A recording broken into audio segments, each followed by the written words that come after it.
At Home Revisions, we rehab historic properties in the Midwest. I have a beautiful wife and a beautiful daughter. I've been in the National Guard for 12 years, so my whole adult life. This is Spruce It Up.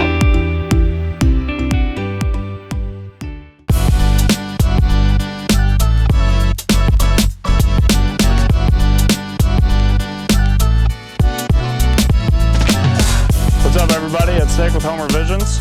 We're back here on 4th Avenue trying to get our house buttoned up. Obviously, as you can tell, it's November and I'm wearing a t-shirt in Iowa. So it's a good day. We're going to take you guys inside and we're going to spend a couple minutes hitting on the roof. The house here, we did a hunter green certainteed impact resistant roof, and the reason why we did that is because with the level of renovation that we're doing, we want to use quality material to really protect the investment that the homeowner's making. So impact resistant means that the shingle is guaranteed by the manufacturer for up to 2-inch size hail. It is a heavier shingle, so when we were putting the roof back together, we made the determination to put a whole new roof system on the house. So we'll take you guys inside, we'll walk you through that and what that looks like and the work that it took to get that done. As you can see, every time you guys come out here, everything is different. We're moving along great. The progress has been absolutely amazing. How's it going, Mike? Good. Let you guys get caught up here. As you can see, the original roof is still in place and then the new roof and decking is on. It's a balloon frame structure, so the roof trusses really tie everything together. If you look up top at the peak here, there was no peak support on the original roof. So when we took everything apart, the rafters were just independently structured. And so we put blocking in between each rafter for additional support. There was a 3-inch sag in the entire roof. And with the roof being 150 years old, we knew that that wouldn't be best case scenario when we got the new shingles on. So we went ahead and sistered new trusses all the way up. We did build it to code. So on the outside here, you won't be able to see it with the camera, but there's hurricane ties on each rafter. We ran them up and then we ran them into our blocking to support everything together. And we were able to get that 3-inch sag out. So the roof it was like this, and now it's perfectly a 612, how it should be. The roof was supplied by Beacon through CertainTeed. They're a phenomenal product. CertainTeed is a phenomenal company. They put their best effort first in all of the product that they supply. Not only that, they've just been phenomenal to work with, not only on this job, but every other job that we do as a company. They believe in quality, they believe in the craftsmanship, and they really put their name behind their product. So absolutely no-brainer that we use them. The impact resistant was just an additional nugget for the homeowner to really secure her investment as we move forward with the job.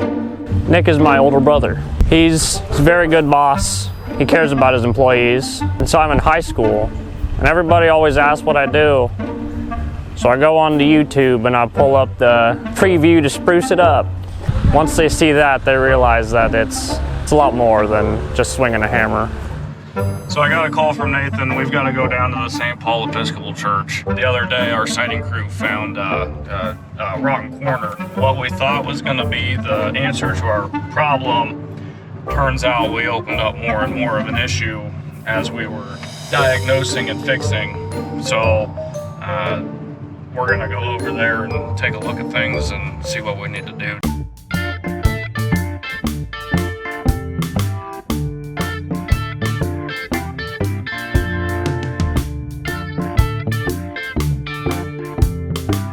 So we're working over at Jennifer's today. We do multiple jobs here in town, and as we were working on the church over here, we had a crew over here doing the siding.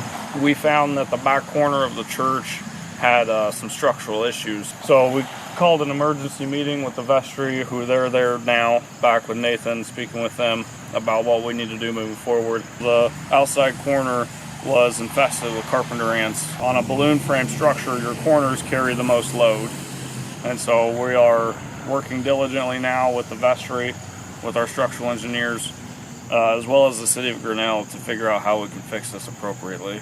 At the end of the day, you guys have done a lot of work on the church this year, and it looks phenomenal, by the way. The siding Yeah. Looks great. Oh, it I can does. tell Steven likes it. No, that's really It's Episcopal white. I That's made right. sure when I ordered it, it was Episcopal white. We checked that.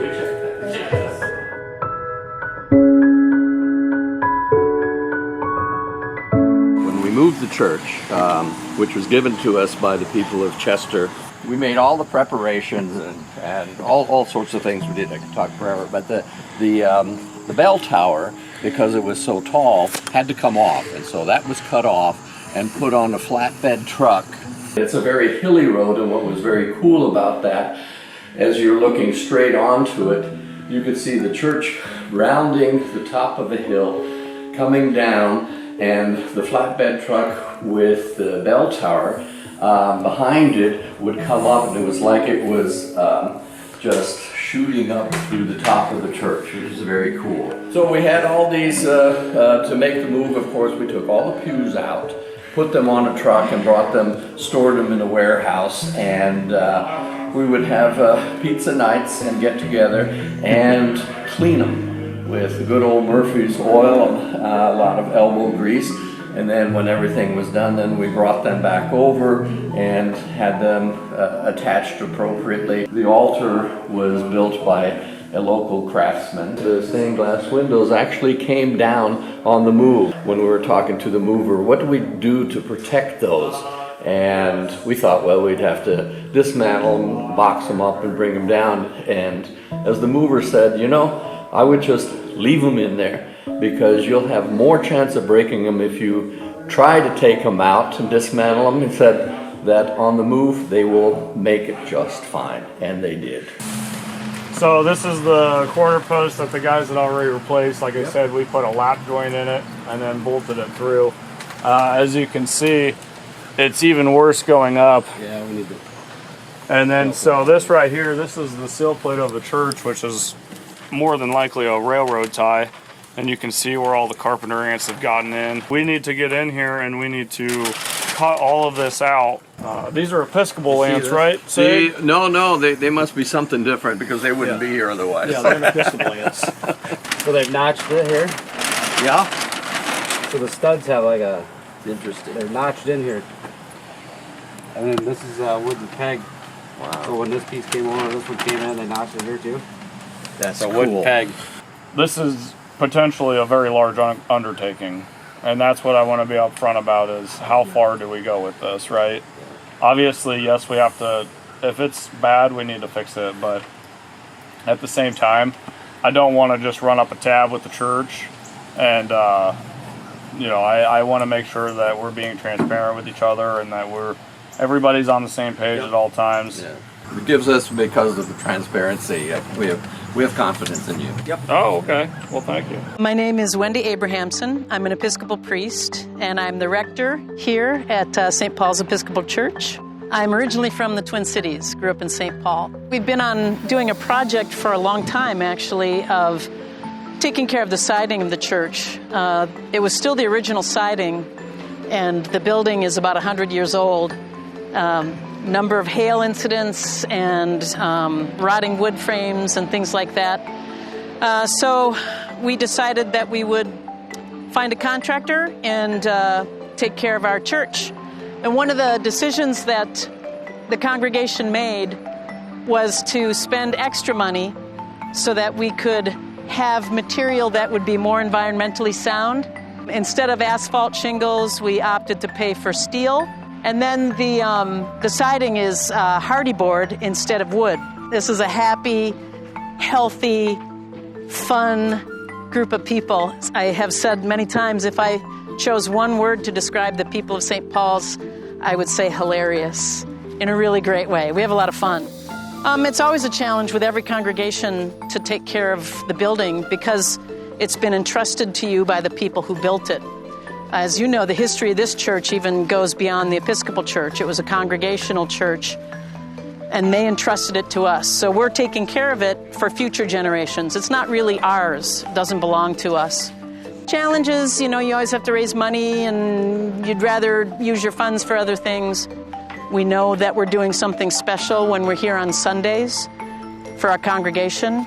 And then we take care of it for the community. There are a lot of community groups that use it through the week, from a bagpipe band that rehearses here, singing groups rehearse here, we've got yoga here, a lot of 12-step groups here.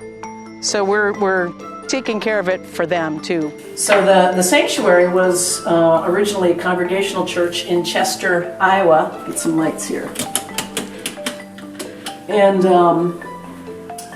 this congregation did not have, it had a building there to the north that we use as our parish hall, and a connection between the then rector and some other folks in town. They learned about this church in Chester, Iowa.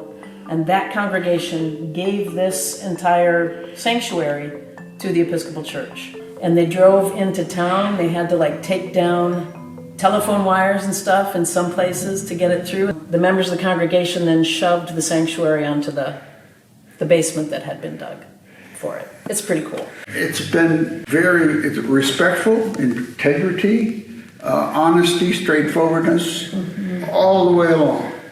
We were pulling off the old siding, and it was one of those telephone calls that you hate to get. We've got something you need to see.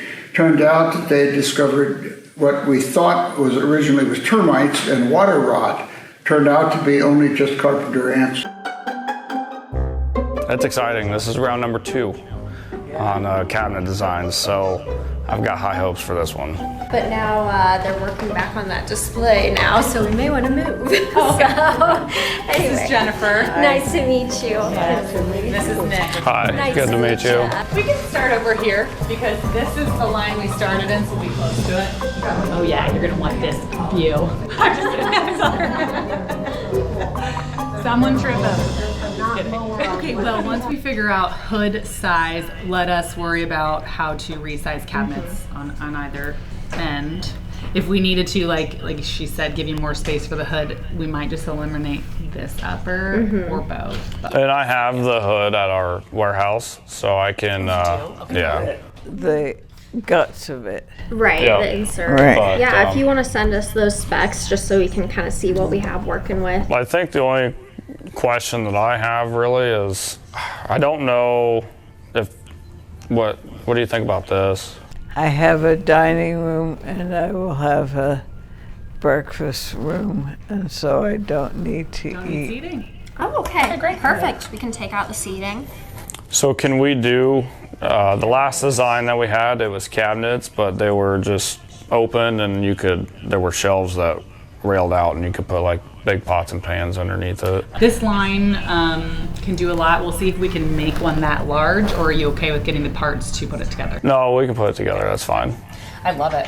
And I would like to point out on this wall, so what I did here, so we have a microwave cabinet right there, which of course we'll need, I don't know if you've picked out. I've got the microwave, yeah. Okay, perfect. Yeah, if you want to send those to us. I did pull out this cabinet to sit flush with that, because my concern was it's going to be kind of awkward if you have that recess back in there. I remember on site, were we going to do this range on the outside, or we were going to have cabinets here? Well, it depended on how much room we have. I like this plan a lot better than just having the oven. I would plan for this, and then if we need to readjust, we can. So before I get you guys over to the house here and show you guys the new paint job, I kind of want to give you a little backstory on what it was like when we first showed up. So we've been working on this house since August of last year, and when we first got here, it was pink asbestos tile siding.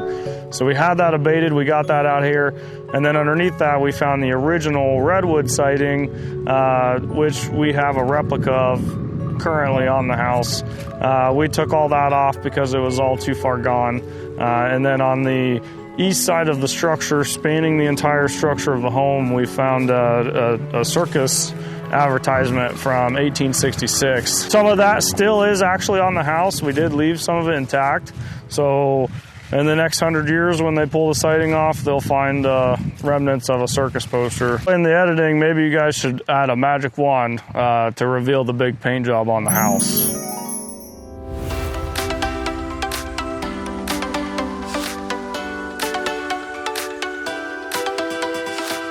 My favorite thing about the house, which I've said since the very first day we started filming, is all of the copper. The gutter guys were out here this week and we've got the half round copper installed. with the copper drip edge. We got leader heads up top for more of a time period decorative piece. I mean, this house just comes to life so quickly, and we're not even done yet. The color that we went with on the house is a traditional yellow, so that is actually a historical time period correct color. The outside corner pieces, the window trim, the hand plane posts that you see here, those are all painted a classic white. So again, we're trying to be time period specific when it comes to the renovation. We're not trying to make it look modern and new. We're trying to recreate the life that it once had. You know, I've learned in this job that it doesn't matter what kind of experience you have in construction. When you get into something like this, it all goes out the window. You have to adapt and overcome, and you have to forward think on everything. A lot of head scratching, a lot of conversations with the right people, structural engineers, architects. The city has been very involved because it doesn't do the job any good if it's beautiful but not structurally sound. So, you know, we want to make it safe. We want to make it stand for another 200 years. And so that's exactly what we've done here.